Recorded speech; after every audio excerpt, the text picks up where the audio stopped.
Not even God himself could sink this ship. यानी खुदा भी टाइटैनिक को डुबो नहीं सकता।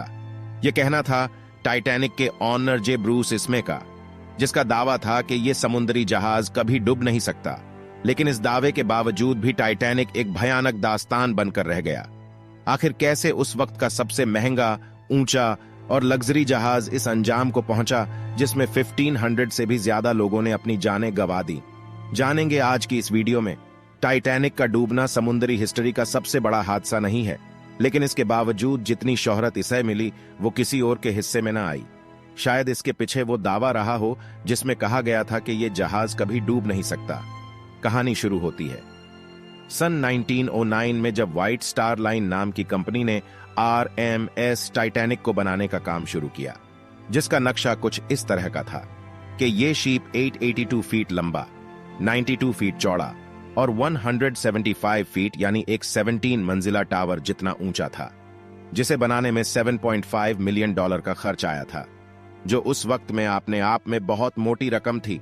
इसे बनाने में तकरीबन 3 साल का वक्त लगा। यह जहाज सबसे अच्छी फैसिलिटी वाला उस वक्त का सबसे बड़ा समुद्री जहाज भी था। इसकी फैसिलिटीज और डेकोरेशन की अगर बात की जाए तो यह किसी 5 स्टार होटल से भी कहीं ज्यादा अच्छी थी, और इसमें इस तरह के सेफ्टी फीचर्स का इस्तेमाल किया गया था जो इसे अनसिंकेबल, नाकाबिले तस्खीर बनाते थे। बहरहाल टाइटैनिक बनकर तैयार हो चुका था और अब वो वक्त भी आ गया था जब 10 अप्रैल सन 1912 को दुनिया का सबसे बड़ा और शानदार जहाज अपने पहले और बदकिस्मती से आखिरी सफर पर रवाना होने जा रहा था, जिसे देखने के लिए 1 लाख से भी ज्यादा लोगों का हुजूम जमा हो गया था। टाइटैनिक में उस वक्त 2200 से भी ज्यादा लोग सवार थे, जिनमें बड़े बड़े मशहूर अमीर तरीन लोगों के साथ खुद टाइटैनिक जहाज के ऑनर जे ब्रूस इसमें भी मौजूद थे। टाइटैनिक इंग्लैंड के साउथहैम्पटन से न्यूयॉर्क पहुंचने के लिए रवाना हो गया और यह सफर उसे 6 दिनों में पूरा करना था, लेकिन अफसोस के ऐसा हो ना सका। समुंदर में 2 दिनों के सफर के बाद टाइटैनिक को अपनी पहली आइस वार्निंग मिली वर्टिकल बार, यानी जिस समुंदर में टाइटैनिक चल रहा है वहां बड़े बड़े बर्फीले पहाड़ मौजूद हैं। लेकिन यह कोई खतरनाक वार्निंग्स नहीं थी, क्योंकि समुंदर में गुजरने वाले जहाज रेडियो के जरिए आसपास के जहाजों को अलर्ट करते रहते हैं। टाइटैनिक इन वार्निंग्स को ध्यान में रखते हुए आगे बढ़ता रहा और इस तरह 2 दिन और गुजर गए। फिर 14 अप्रैल यानी सफर के चौथे दिन तेज रफ्तार से चल रहे टाइटैनिक को एक बार फिर से वार्निंग मिली कि समुंदर में बर्फ के पहाड़ मौजूद हैं। लेकिन कैप्टन एडवर्ड स्मिथ और उनके क्रू मेंबर्स इन वार्निंग्स को इग्नोर करते हुए तेज रफ्तार से आगे बढ़ते रहे। इसी दौरान रात भी हो गई और चमकता हुआ टाइटैनिक तेज रफ्तार के साथ रात के अंधेरे को चीरता हुआ आगे बढ़ता रहा और तकरीबन 11:39 पर निगरानी पर तैनात फिलेड्रिक फिलिक को सामने एक बड़ा बर्फीला पहाड़ नजर आया, जिसकी इत्तला उन्होंने फौरन कैप्टन को दी। कैप्टन ने फौरन ही जहाज के सारे इंजन बंद कर दिए और जहाज को लेफ्ट साइड टर्न करके इस टक्कर को रोकने की बहुत कोशिश की, लेकिन अफसोस अब बहुत देर हो चुकी थी और देखते ही देखते RMS टाइटैनिक बर्फीले पहाड़ से टकरा गई।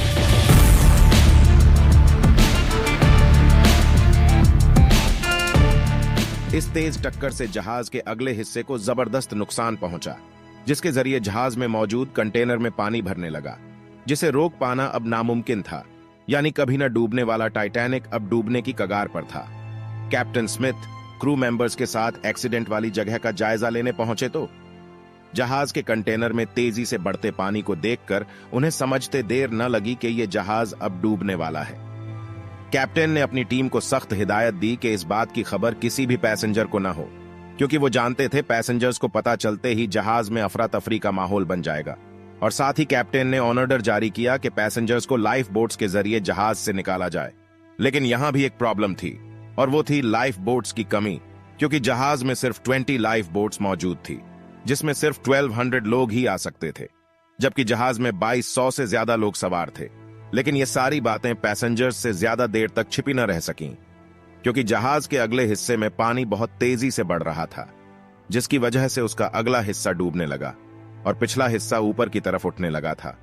इसीलिए जहाज में मौजूद लोगों में अब पूरी तरह से डर का माहौल बन चुका था और इसी डर से वो लाइफ बोट्स में बैठने के लिए आपस में लड़ने लगे। लेकिन प्रोटोकॉल के हिसाब से पहले औरतों और बच्चों को उन लाइफ बोट्स से निकाला गया और एक एक बोट्स जाने के बाद रात को तकरीबन 2:05 पर आखिरी लाइफ बोट पानी में उतारी गई, यानी अब सभी लाइफ बोट्स जा चुकी थीं। लेकिन जहाज में अब भी 1500 से ज्यादा लोग सवार थे। और फिर देखते ही देखते दी अनसिंकेबल टाइटैनिक 2 टुकड़ों में तकसीम हो गया और आहिस्ता आहिस्ता वो समुंदर की तह में पहुंचा। इस पूरे हादसे में 20 लाइफ बोट्स के जरिए सिर्फ 706 लोगों को बचाया जा सका, जबकि 15-17 लोगों को अपनी जानें गंवानी पड़ी। अफरा तफरी के माहौल में कई लाइफ बोट्स खाली और कई जरूरत से ज्यादा भरकर पानी में उतारी गईं, जबकि इनमें कम अज कम 1200 लोगों को बचाया जा सकता था। एक हैरानी की बात यह भी थी कि जिस वक्त टाइटैनिक डूब रहा था और लोग मदद का इंतजार कर रहे थे, उस वक्त एक कैलिफोर्नियन नामी जहाज टाइटैनिक से सिर्फ 37 किलोमीटर की दूरी पर मौजूद था। यह वही जहाज था जिसने आइस वार्निंग भी दी थी, लेकिन इस जहाज के कैप्टन ने टाइटैनिक की तरफ से मिलने वाले सिग्नल पर कोई तवज्जो न दी। अगर यह जहाज वक्त रहते वहां पहुंच गया होता तो शायद बहुत से लोगों को बचाया जा सकता था। कैलिफोर्नियन के अलावा एक जहाज और था जो टाइटैनिक से 107 किलोमीटर की दूरी पर था, जिसका नाम RMS कारपैथिया था। जब इसको टाइटैनिक की तरफ से सिग्नल मिले तो इसके कैप्टन ने फौरन अपने जहाज का रुख टाइटैनिक की तरफ मोड़ दिया। लेकिन जब तक यह जहाज वहां पहुंचा उस वक्त तक टाइटैनिक डूब चुका था। फिर भी यह जिंदा बच जाने वाले लोगों को अपने साथ सही सलामत न्यूयॉर्क ले गया। इस जहाज के कैप्टन को लोगों की जानें बचाने के लिए अमेरिकन गवर्नमेंट की तरफ से चांदी की ट्रॉफी से नवाजा गया। टाइटैनिक के डूबने के बाद बहुत से सवाल उठे कि कैसे कभी न डूबने वाला जहाज डूब गया। आखिर कैसे इतना बड़ा बर्फीला पहाड़ पहले से नहीं देखा गया? और अगर सिर्फ 30 सेकंड पहले उस 100 फीट ऊंचे पहाड़ को देख लिया जाता तो यह हादसा न होता। आखिर क्यों इस जहाज पर लाइफ बोटर्स की कमी थी? इसी तरह के बहुत से सवाल थे। इंक्वायरी में यह बात भी पता चली कि कैप्टन सिम्थ ने कई आइस वार्निंग्स मिलने के बाद भी टाइटैनिक की रफ्तार कम नहीं की थी। इसके अलावा वॉच गार्ड के पास दूरबीन का न होना, जिसकी वजह से वो पहाड़ को पहले सह न देखा जा सका, और जहाज में कम लाइफ बोटर्स का होना सबसे बड़ी लापरवाही बताया गया, क्योंकि अगर पूरी लाइफ बोट्स होती तो हादसा होने के बावजूद लोगों की जानें बचाई जा सकती थी। लेकिन इन लापरवाहियों के बावजूद कैप्टन स्मिथ अपनी जान की परवाह किए बगैर अपने आखिरी दम तक औरतों और बच्चों को लाइफ बोट्स में सवार करवाते रहे। इसलिए उन्हें टाइटैनिक का सबसे बहादुर शख्स कहा जाता है, जिसके लिए इंग्लैंड में उनका स्टैच्यू भी बनवाया गया है।